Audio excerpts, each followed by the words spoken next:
kisinde kya byabufuzi okusinziira w'olaba embeera nga bwe yatandise Kawempe etutwala wa 2026 era biki bye tuyinza okusuubira.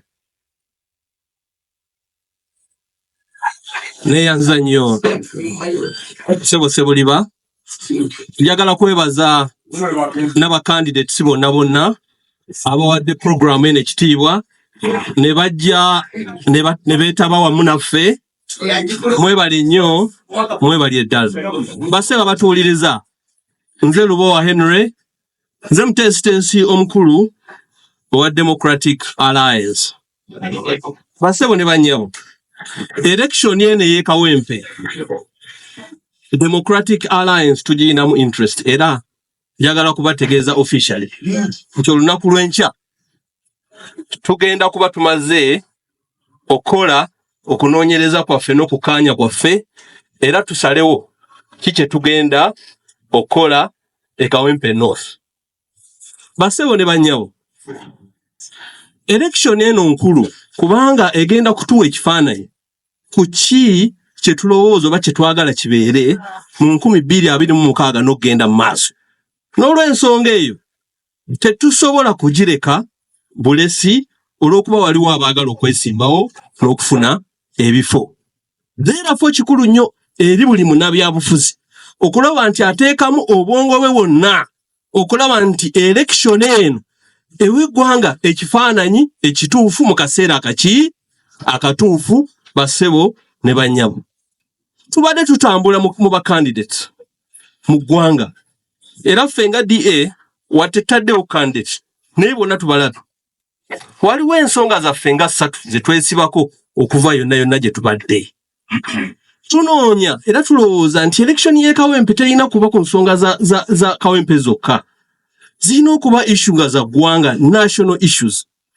Bwe twagenda okuwagira Mwiru ne Asumani Basali ne Wadri, nze nali bwe nasula ewa mukyala Muzanira, twagendayo lwakuba baalinga ku nsonga za ggwanga. Era Kawempe twebuuza bakandidates kyabo abategeera ensonga ze tuliko mu ggwanga. Ensonga ey'okubiri, twagala ensonga y'omutindo, quality leadership. Bassebo ne bannyabo, tunakuwala nnyo nga politics afuuse wakatemba wakazanyiikiriza.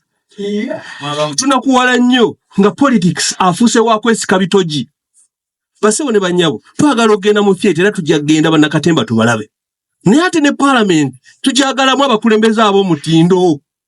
Era bwe tunaaba tuwagira candidate tujja kusaba bannakawempe nti omutindo y'emu ku mpagi ezijja okuzaawo politics ow'amaanyi mu ggwanga. Ensonga ey'okusatu, obadde obuuza Bassebo ne bannyabo, tulina ruula eno ebeerako extremes, ebeerako ne makati. Extremes eno mu luzungu batera bayita radical. Ku sayidi zonna tulinawo ba radical. Ogenda n'olaba ebigambo CDF byafulumya nga biraga radical awedde emirimu. Naye ne sayidi eno ku opposition waliyo ba radical awedde emirimu. Bassebo ne bannyabo, ab'ekampi twagala bagamba tetuyina kuwa ba radical chance kubanga bo balowooza nti bw'otasikayo omundu na kijambiya towangula musango. Abali makati abasinga obungi twagala biteeso. So tugenda kugenda Kawempe tubagambe twagala abantu abawangula n'ebiteeso, ideas first. Bamwami Lukyamuzi bano baali mu parliament tebakubanga bikonde, zaali ideas.